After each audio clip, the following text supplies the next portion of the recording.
정치부 최선 사회부 박건영 기자와 함께 오늘 국정감사 소식 좀 더 자세히 짚어보겠습니다. 박건영 기자, 오늘 양측 다 벼르고 온 국정감사였는데 일단요, 오늘 국감에서 이재명 후보와 관련해서 새롭게 나온 게 있습니까?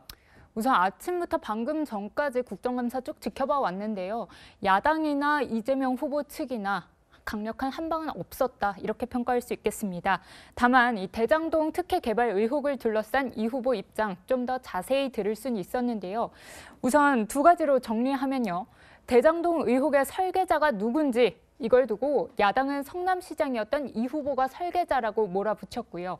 이 후보는 설계자는 맞다. 하지만 자신은 성남시 공공이익의 환수 방법을 설계했을 뿐이라며 물러서지 않았습니다. 두 번째는 정영학 회계사가 검찰에 낸 녹취록에서 이 천화동의 1호 지분 절반의 주인으로 언급된 그분이 누구냐, 이걸 두고도 공방이 치열했는데요. 이 야당은 돈을 받지 않았더라도 거액의 돈을 지배하는 사람이 그분이라며 사실상 이 후보를 지목했고요. 이 후보는 돈 받은 사람들이 그분이라며 야당으로 오히려 화살을 돌렸습니다. 들어보시죠. 이 그분은 돈을 나눠 갖는 이해관계에 있는 사람인 거죠. 50억 받은 사람은 그 국민의힘 국회의원의 아들, 고문료 받은 사람은 원내대표 부인. 네, 사실 오늘 이재명 후보는 거짓 답변을 할 경우에 나중에 위증죄로도 처벌을 받을 수 있기 때문에 더 주목이 되는 건데, 일단 오늘 설계자 그분 여기에 대해서 선긋기를 했어요. 이건 어떻게 해석을 하면 됩니까? 이 과거 성남시장 시절에 이 후보가 이 대장동 관련 보고를 받았고 관련 서류 여러 곳에 서명까지 했으니 이 성남시에 손해를 끼친 책임이 이 후보에게 있다는 게 야당의 주장이었죠. 반면 이 후보는 2013년에 대장동 개발 사업을 성남도시개발공사에 통째로 넘겨서 세부 보고는 안 받았다, 이렇게 주장했습니다. 그런데 이걸 두고 이제 법조계에선 오늘 발언에 향후 수사를 대비하는 이 후보 측 논리가 담겨 있다, 이렇게 보고 있습니다. 이 후보의 배임 혐의를 입증하려면 수사기관이 이 후보가 초과이익 공공환수를 포기하는 방안을 승인했는지 이걸 밝히는 게 필수인데요. 이 통째로 사업을 넘겨서 세부 내용을 보고받지 않았고 또 모른다고 하면 배임 책임을 피해갈 수 있다고 판단한 것 아니냐, 바로 이런 거죠. 네, 최선 기자, 워낙 관심이 많았던 국감이에요. 터느냐 털리느냐 이런 대결이다라는 말도 나올 정도인데 여야는 어떤 전략을 가지고 오늘 국감에 임했습니까? 네, 여야 이재명 후보 모두 고심 끝에 마련한 전략을 들고 나왔습니다. 민주당은 이재명 후보에게 반박의 시간을 많이 주자는 거였고, 국민의힘은 이 후보 답변은 최대한 짧게, 국민의힘 의원 주장은 최대한 많이 보여주자는 거였습니다. 답변 시간을 드리는 건 좋습니다. 시간을 정하세요. 지금 질문 시간 7분 하면 답변 8분 해요. 8분. 이렇게 해가지고 우리가 답변 들을 오는 거 아니잖아요. 일괄적으로 질의를 쫙 해서 지사님 보고 1분 남겨놓고 질의해라, 몇 초 남겨놓고 답변해라 이럴 때 그 답변만 해라. 이거는 좀 무리가 있는 거고요.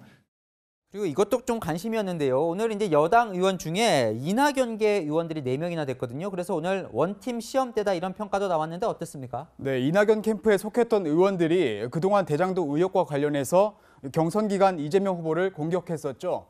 그러다 보니 갑자기 이 후보를 옹호하기가 쉽지 않았나 봅니다. 1원이라도 받은 것이 있다면 후보직 사퇴는 물론 모든 공직에서 물러나고 응분의 책임도 지겠다, 이렇게 말씀하셨는데 네. 지금도 유효하시죠?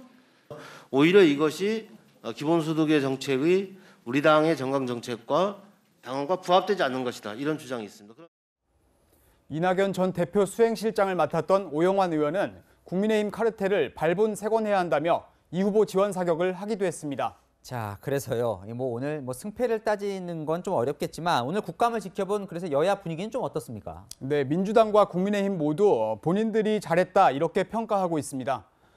민주당과 이재명 후보 측은 이재명 후보가 너무 얄밉게 잘했다, 국민의힘은 뾰족한 게 하나도 없었다, 각종 의구심을 확실히 털어버린 자리였다, 이렇게 자평했습니다. 실제 이재명 후보 준비를 많이 해왔습니다. 다양한 근거자료 판넬이 수없이 나왔는데요. 미분양 물량 변화나 주택매매 가격지수 변화 그래프는 물론 돈 받은 자가 범인이다라는 구호를 적은 판넬까지 꺼내 보였습니다. 국민의힘은 분위기가 좀 다릅니다. 일부 의원들은 이재명 후보가 하고 싶은 말만 한 국감이었다며 자신들이 제대로 공격을 못했음을 시인하기도 했습니다. 또 일각에서는 판정패를 당했다, 이런 말도 나왔는데요. 그러면서 상임위원장의 편파 국감 운영, 상임위에서의 수적 열세 등을 이유로 들었습니다. 오늘 국감장에서 이재명 후보가 말을 많이 한 만큼 이 후보의 발언 내용이 사실인지 팩트체크를 해서 오는 20일 국감에서는 제대로 보여주겠다, 이렇게 벼르기도 했습니다. 네, 박건영 기자, 국정감사에서는 지금 새로운 게 나오진 않았는데 검찰과 경찰 이 수사 쪽은 계속 좀 삐걱거리는 것 같습니다. 네, 검찰과 경찰 모두 이 대장동 사건을 붙들고 있는데 이 공조도 안 되고 신경전을 벌인다는 지적 계속됐습니다. 유동규 전 본부장이 지인에게 맡긴 휴대전화를 확보하려고 경찰이 압수영장을 신청했더니 수원지검은 영장을 뒤늦게 청구했고요. 그 사이 서울중앙지검에서 먼저 압수수색을 해서 사실상 가로챘다, 이런 논란이 대표적이죠. 이 김창룡 경찰청장도 일선에서 강제 수사 관련 불만이 있다며 검찰의 협조가 잘 진행되길 기대한다고 했는데 이 검경 간 갈등을 경찰 수장이 사실상 인정한 겁니다. 이 철통 공조도 모자를 판에 불협화음이 자꾸 불거지고 있어서 제대로 된 진상규명 가능할지 우려가 커지고 있습니다. 네, 그리고 20일 국감도 한번 지켜보죠. 지금까지 정치부 최선, 사회부 박건영 기자였습니다.